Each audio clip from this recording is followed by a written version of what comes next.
Começa agora o programa Educação Brasileira. O assunto do primeiro bloco é o Plano Nacional de Educação. No estúdio, Ederson Graneto entrevista César Calegari, do Conselho Nacional de Educação, sobre as emendas ao projeto de lei enviadas pelo Ministério da Educação. O Plano Nacional de Educação para o decênio 2011-2020 ainda está na Câmara dos Deputados em Brasília. Foram apresentadas mais de 2.000 emendas para esse projeto de lei que foi enviado pelo Ministério da Educação. Nós vamos falar agora sobre essas emendas e sobre o atraso na aprovação do PNE com o César Calegari, que, entre outras atividades ligadas à educação, faz parte da Câmara de Educação Básica do Conselho Nacional de Educação. Tudo bem, César? Tudo bem. Então, está lá ainda, era para ter sido apresentado já o relatório feito por essa comissão especial, mas não foi. Você sabe em que pé que está? Foram 2.000 emendas. Você acha que é possível, você, dessas 2.000 emendas, selecionar alguma coisa que mantenha, pelo menos, aquela cara que o projeto tinha? Eu tenho a impressão que o relator, que é o deputado Ângelo Vagnoli, do PT do Estado do Paraná, ele deve estar tendo uma dificuldade grande, porque as emendas são volumosas, lembrando que meio díspares, né? Apresenta-se com elas praticamente todas as expectativas que você tem sobre a educação brasileira. Acho que todos que apresentaram emendas, que são os parlamentares agora, fizeram propostas ousadas, todas elas merecem respeito. Agora, a grande questão e a grande dificuldade é apresentar um texto que seja exequível para o Brasil. E veja que é exequível para o Brasil e não apenas para o governo brasileiro, o governo da União. A responsabilidade praticamente toda da educação básica no Brasil é de estados e municípios. Segue sendo assim. Segue sendo assim. E o governo da União tem um papel, é um papel indutor, ele pode inclusive aportar recursos para aqueles estados e municípios com maior dificuldade, mas a responsabilidade sobre o ensino fundamental, a educação infantil e o ensino médio é de estados e municípios. Portanto, os planos feitos por uma lei nacional obrigatoriamente têm que ser complementados por plano estadual e planos municipais de educação. E isso está dito, aliás, já na proposta original. Me parece que isso vai ter continuidade, ou seja, em um ano, a contar da promulgação da lei do Plano Nacional de Educação, os estados e municípios terão que fazer ou adequar os seus planos estaduais e planos municipais. Lembrando que o ano que vem é ano eleitoral nos municípios, né? Vamos ver quando é que a lei do Plano Nacional será aprovada e promulgada. Sinceramente, a minha expectativa é que isso não acontecerá, acho que é praticamente impossível acontecer este ano de 2012, lembrando que isso vai ainda ter emendas do Senado Federal e, portanto, essas emendas terem que ser reexaminadas. A minha avaliação pessoal é que não antes de março, abril, o Plano Nacional de Educação ficará pronto como lei. E, portanto, a partir dali contará um prazo para que dali um ano, portanto, em abril de 2013, nós tenhamos a conclusão necessária de planos estaduais e municipais. Nós passamos aí 10 anos discutindo o que haveria, passamos um tempo discutindo o ano, discutindo quais seriam essas metas apresentadas, foi para o Ministério da Educação, houve mudança, então, ou seja, é uma discussão que está se arrastando e vai perder 2, 3 anos de prazo aí desse decênio, né? Eu acho sério o fato de nós termos perdido esse ano. É claro que não é bem exatamente perder, é uma perda, porque há muito debate, há muita contribuição, lembrando que nós tivemos aí o ano retrasado a Conferência Nacional de Educação, ali foi um manancial de propostas, ideias e que precisam ser recepcionadas e de alguma maneira estão nessa proposta que está sendo discutida agora de Plano Nacional de Educação. O grande problema que eu vejo, né, e me parece que ele não será equacionado, pelo menos na proposta do relator, é a necessidade de transformar o Plano Nacional de Educação numa lei de responsabilidade educacional. Porque nós já tivemos o Plano Nacional de Educação, ele terminou ano passado. Sim. E muitas das metas e objetivos do Plano Nacional de Educação, na lei recém-terminada, não foram atingidas. E aí, pergunta-se, quem é que paga o pato, além dos alunos e estudantes brasileiros e a sociedade brasileira? Qual é o ente público, o governante, enfim, qual é o setor da sociedade que foi responsabilizado pelo não cumprimento das metas do antigo Plano Nacional de Educação? Então, eu vejo que se nós não fizermos um grande esforço de trazer ao Plano Nacional de Educação uma ideia de responsabilidade educacional, para que o prefeito, o governador ou mesmo o presidente da República, que não cumprir os objetivos e metas, ele possa ser responsabilizado, né, na forma da lei, nós vamos ter mais uma vez um plano que é um bom guia de compreender a educação brasileira e as suas urgências, mas um plano que não cria responsabilidade e, portanto, não cria adesão para que aquelas metas e objetivos sejam de fato cumpridos. Aí que está, no meu modo de entender, a principal dificuldade. Mas agora, isso não seria objeto de uma lei? Porque o plano ele é decenal, muito bem. Não deveríamos ter uma lei que sobrevivesse ao plano, que fosse perene, que se incorporasse à legislação brasileira com esse caráter de responsabilizar quem não cumprir as metas do plano, seja qual plano for aprovado pelo Congresso? Então, essa foi a estratégia do governo brasileiro. Está tramitando hoje no Congresso Nacional um projeto de lei de responsabilidade educacional, em separado do Plano Nacional de Educação, né? Eu, pessoalmente, acreditava que isso deveria estar dentro do plano, mas, enfim, foi uma opção e ela está tramitando.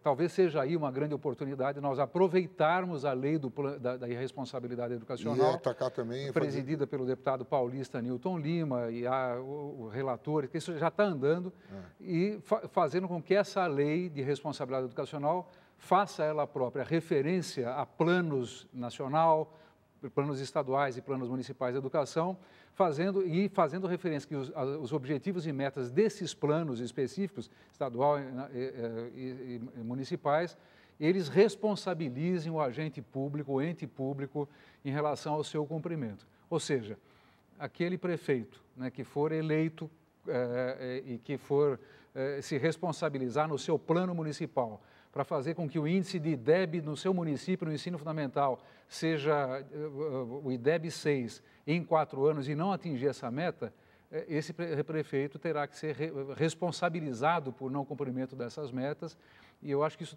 tem que ser generalizado em relação a todos os outros objetivos do plano. Tá. Bom, com relação a esse plano que está tramitando lá, tal, tem uma questão que está muito candente agora, que é a questão do dinheiro, né? Do dinheiro que será aplicado na educação brasileira. Estamos falando aí que vai chegar a 7,5%, quer dizer, o plano original do MEC previa 5%, não é isso? 7%. 7%. Do PIB, né? Do PIB. E agora há tentativas de mudança para que chegue a 10%. Há quem diga que não chegará a 10%, ficará lá por 8%, alguma coisa. Qual a sua avaliação dessa necessidade de linkar aí o porcentagem do PIB ao desenvolvimento da educação? Isso é real mesmo? Então, faço duas considerações. Primeiro, quando a gente fala de 10% do PIB, isso de fato é necessário. O PIB brasileiro hoje é de 3 bilhões e 700 milhões de reais. Quando nós falamos disso, quer dizer que, ao indicar 10% do PIB para a educação, nós estamos dizendo que para a educação brasileira nós precisamos de 370 bilhões de reais. Hoje o investimento em educação é de 120 bilhões de reais. Quer dizer, essa proposta é mais do que dobrar, né? Quase triplicar. Então, é um esforço gigantesco da sociedade. Bom, é necessário? Sim, porque nós precisamos, ao contrário até de outros países que já fizeram a sua lição de casa, tirar o atraso histórico que condenou a educação brasileira aos níveis precários como ela é hoje. Então, para que o país tenha um desenvolvimento sustentável, com justiça social, e a educação com qualidade seja um direito para todos, nós temos que investir muito. E educação custa, né? Fazer com que o salário dos professores seja compatível com a sua importância social e a urgência educacional do Brasil, significa tirar um salário médio de um professor de 40 horas hoje no Brasil, que ganha R$ 1.200, para que ele ganhe parecido com o policial federal, que é hoje em torno de R$ 6.000. Isso custa muito dinheiro, porque são mais de 2 milhões de professores no Brasil. Então, veja que para a gente transformar conversa em realidade, tem que investir para valer, com coragem, né? Esse plano, mesmo, se você colocar em prática esse plano, o que está determinado aqui nesse plano, eu acho que 10% não seria, nem 10% seria suficiente. Chegaria próximo do suficiente, mas veja que é um enorme esforço da sociedade brasileira e nós temos que ter a responsabilidade de dizer o seguinte, de onde sairá esse dinheiro, né? Então, fala-se na própria proposta original do atual Plano Nacional de Educação, dessa proposta, fala que uma parte desse recurso vai sair das reservas do pré-sal que ainda estão lá embaixo, estão enterrados, o pré-sal ainda não jogou o petróleo, essa riqueza. Não sei quantos quilômetros. Então, eu vejo, aí é uma posição pessoal minha, eu acho que quando nós fazemos a relação de um percentual ao PIB, ao Produto Interno Bruto, nós criamos aí uma armadilha perigosa, porque o PIB é uma abstração. O que é o PIB? É toda a riqueza que é produzida no país. Por onde passa o PIB, em termos de contas públicas? Ele não passa. Eu posso dizer que passa pelas contas públicas, pela conta bancária do Banco do Brasil, o ICMS, que é o imposto, o IPVA, o imposto de renda, tudo isso transita pelas contas públicas, eu consigo ver cada nota de real que transita ali. E pegar um pedaço para a educação, também eu consigo fazer. Como agora, faz o Fundef. Como faz o Fundeb, como faz a obrigação que os municípios e estados têm de aplicar pelo menos 25% na educação, e se não aplicam, as contas públicas são rejeitadas pelos tribunais de contas. Agora, o PIB é uma abstração. No meu modo de entender, embora seja uma bandeira histórica, né, que a gente precisa sempre agitar, e, portanto, ela tem a sua validade, ela não é suficiente para criar obrigações. Se não atingirmos a 8, 8,3, 10% do PIB, de quem será a culpa? Quem será a responsabilidade por esse não atingimento? Então, eu vejo como bandeira ela é válida, eu mesmo a defendo como 10% do PIB, acho que é necessária, ela se justifica, mas eu gostaria de avançar no sentido de que pudéssemos alterar os percentuais que hoje estão no artigo 212 da Constituição, que fala que os estados e municípios têm que aplicar 25% dos seus recursos provenientes de impostos em educação. Se nós fizermos também isso, quer dizer, sai de 25 para 26 ou 27, né? Sai de 18 da União, que vai para 19, para 20, é muito mais palpável, cria-se muito mais responsabilidade e obrigação de investir em educação. Então, há esse problema de fonte, há o problema de que o PIB, o percentual do PIB é uma abstração, e tudo isso que eu quero dizer é que a nossa luta por recursos em educação, ela terá que ser muito mais precisa, temos que ter muito mais capacidade legislativa no âmbito dos estados e dos municípios para que esses percentuais se transformem em dinheiro efetivo que nós possamos contar ao final de cada ano. Sim, o governo do meu município, o governo do meu estado aplicou efetivamente o recurso na educação. E mais um outro ponto que eu queria só complementar.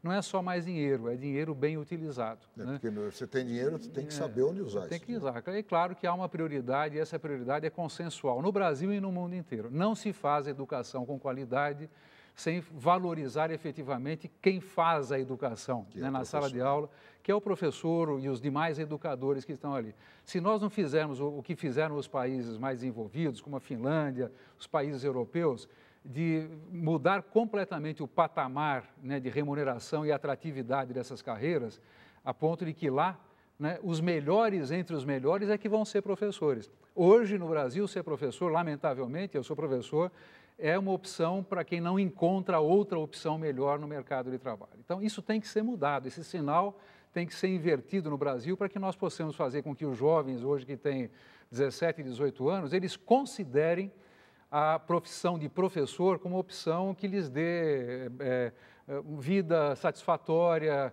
recompensas do ponto de vista intelectual, familiar, enfim, como outras profissões também garantem. O Plano Nacional de Educação, esse que está aí, tem essa proposta, que o salário de professor, né, em 5 anos e 10 anos, ele esteja na mesma proporção dos outros profissionais do mercado de trabalho com o mesmo tipo de formação. Tá. Bem, nosso tempo aqui se esgotou, mas, enfim, quer dizer, o que nós devemos esperar de mudanças no plano, quer dizer, que provavelmente você acha que não virão, é essa responsabilização.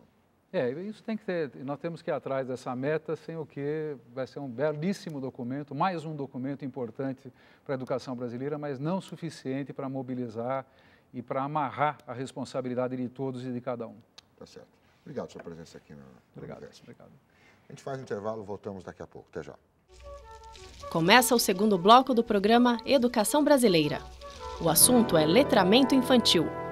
No estúdio, Ederson Graneto entrevista as bibliotecárias Nádia Romerding e Adriana Ferrari sobre como incentivar a leitura e valorizar as bibliotecas. Um seminário internacional promovido pela Secretaria de Estado da Cultura de São Paulo sobre bibliotecas públicas e comunitárias discutiu, entre outros temas, como incentivo à leitura e valorização das bibliotecas, a leitura na primeira infância. E esse é o nosso assunto hoje, com as bibliotecárias Nádia Hammerdin, que é especialista em letramento infantil, e Adriana Ferrari, que é coordenadora da Unidade de Bibliotecas e Leitura da Secretaria de Estado da Cultura. Tudo bem com vocês? Tudo bom, ótimo. Então tá. Eu queria saber o seguinte, vocês fizeram um seminário internacional, né, trouxeram gente de fora e tal, e entre outros temas falaram sobre essa questão do letramento infantil. O letramento infantil, vocês estão falando de que idade? Que idade que uma criança pode tomar gosto pela leitura? Isso é um tema bastante importante para a gente. Sem dúvida. Aqui.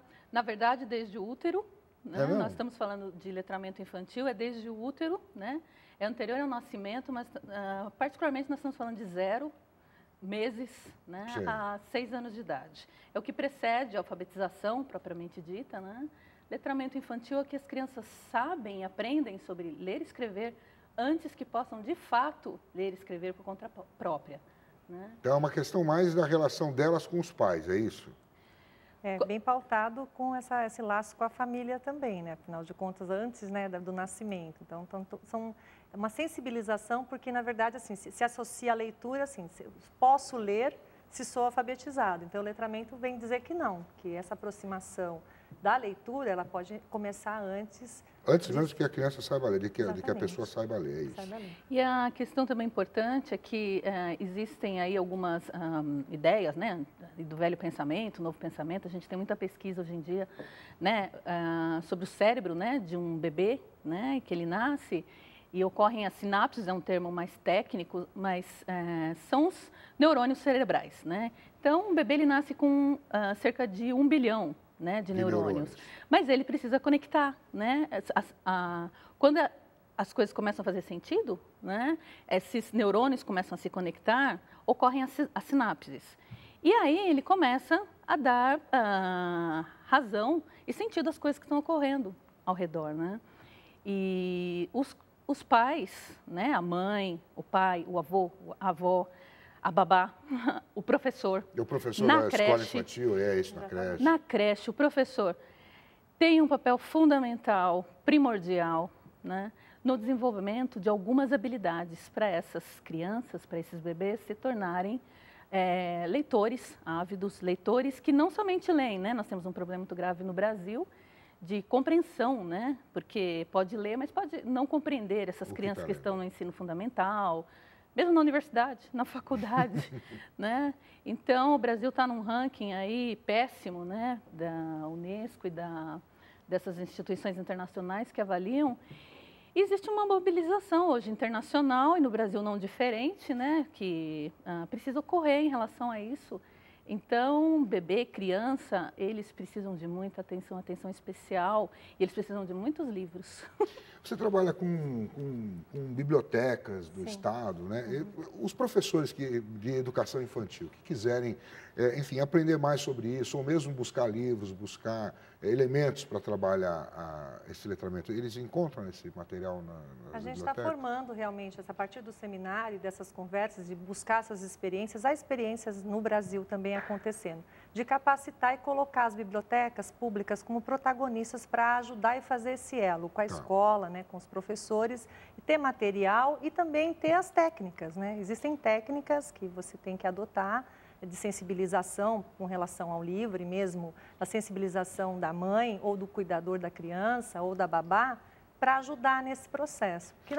Sabe, quando eu falo assim, escola pública geralmente recebe um tipo de criança, escola pública mesmo de ensino infantil, é um tipo de criança cujos pais nem sempre estão habituados à leitura, nem sempre têm o hábito da leitura, ou recebem jornal em casa, ou leem bastante livro. Então, é disso que eu falo, quer dizer, o professor vai ter um papel mais importante aí no caso do que a própria família, não é isso? Porque na verdade o professor vai ter que buscar essa família, porque é um trabalho que começa, que o professor vai fazer parte desse processo, mas esse processo tem que ser também apoiado pela família. Então tem que envolver a família, o professor tem que buscar, a escola tem que buscar a família. Tem que buscar a família, porque a gente está falando, às vezes, do irmão da criança, porque às vezes a criança que está na escola, é um pouquinho maior daquela que a gente também quer atingir. Então, é toda uma, vamos dizer assim, uma corrente, né, em torno disso, né?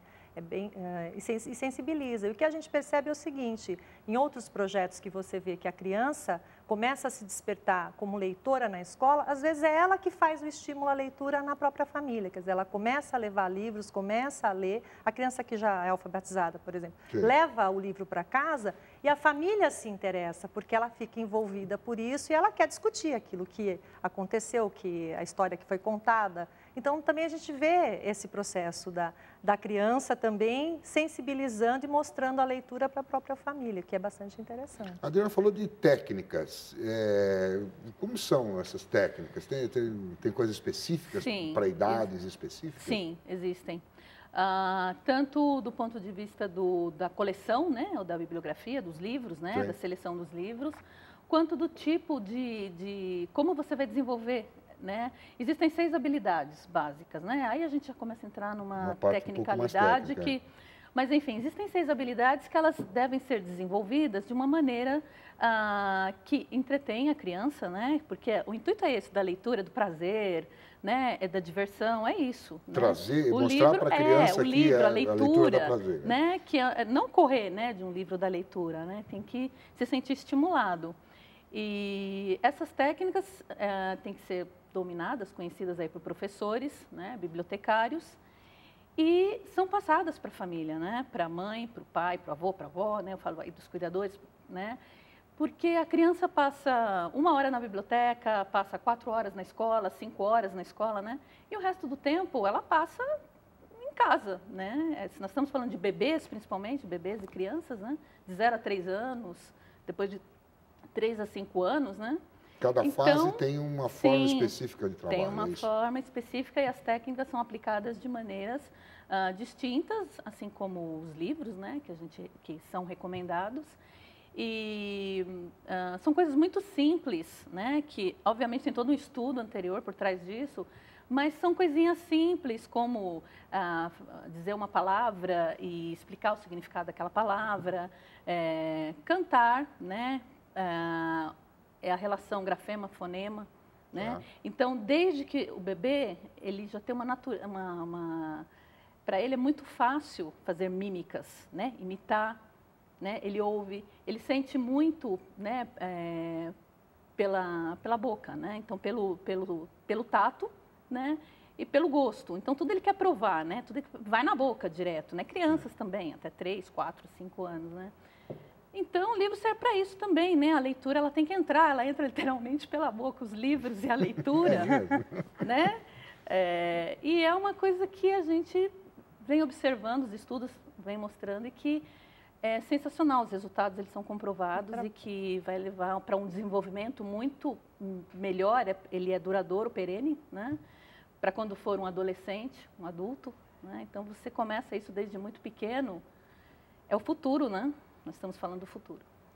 Porque a gente fala de técnica assusta, né? Mas, na verdade, trabalha muito com a afetividade, né? Porque, no fundo, é isso, é a afetividade, você faz esse envolvimento de todos, né? É a mãe com a criança, o cuidador com a criança, o irmão com o irmãozinho, quer dizer, é todo um processo de afetividade. E como a Nádia falou, embora tenha que haver um estudo por trás, isso é passado de uma forma muito tranquila, né? Quer dizer, quem reproduz isso, ele está, assim, criando laços ainda maiores e diferentes com aquele bebê, com aquela criança. Então, se agregar a esse projeto é uma coisa fácil e as pessoas gostam, né? Quando eu falo minha curiosidade com relação à técnica, porque o professor, tudo bem, ele tem uma certa afetividade com o aluno, mas o aluno passa, entendeu? Então, ele tem que saber como trabalhar com isso, não é verdade? E o que eu acho importante também, que quando a gente começa a falar sobre o letramento infantil, a gente começa a perceber que a construção de uma nação leitora não é só aquela coisa da escola e do incentivo, quer dizer, você tem toda essa participação forte da família, né? Quer dizer, se a gente quer uma nação leitora, mas isso é uma parte difícil. É difícil, é muito difícil. Porque você pode dizer para mim assim, bom, e aí? As crianças que não têm isso, que não têm essa afetividade? Acho que a gente tem que também buscar, acho que as bibliotecas públicas também, elas têm esses desafios, né? De crianças, por exemplo, que frequentam a biblioteca sozinha, que vão para a biblioteca até por outras questões que não a própria leitura, mas para um encontro, para uma conversa, isso acontece, né, por conta dessa coisa da falta da afetividade, né? Então, eu acho que é uma coisa... Tem criança que entra na biblioteca por pura curiosidade, ou para se esconder, ou para passar um tempo, é isso? Você não, tem, isso, você né? tem isso, você tem assim, majoritariamente... A biblioteca é pública, né? Ela acaba se tornando um refúgio, né? Você nunca sabe o que... Você vê as crianças acompanhadas, né? Ali, às vezes até meio perdida. Eu trabalhei nos Estados Unidos há muito tempo, em biblioteca pública lá. Havia casos de abandono de crianças na biblioteca, porque a biblioteca é um lugar seguro. Só que lá entra todo tipo de gente, né? Então, da mesma maneira que fala, tem gente aí, então eles vão olhar, né? Abandono, eu estou falando de abandonar mesmo criança. Para ter que chamar, ligar... ligar para a polícia. Entendeu? Para vir levar para um abrigo, para tomar as providências.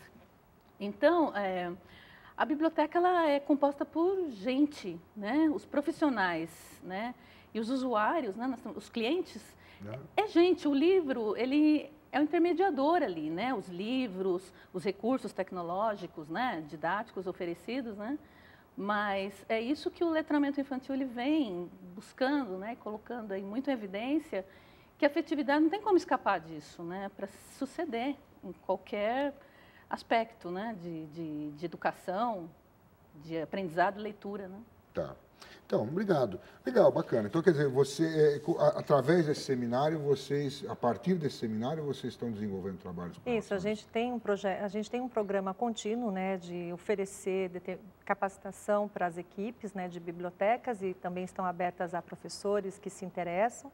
E agora, com o marco do seminário, a gente vai se aprofundar mais nessa área, né, de letramento, trazendo as experiências, como a Nádia trouxe, que trabalhou nos Estados Unidos, outras experiências também do Brasil, para a gente mesclar isso, modelar e disseminar no sistema como um todo.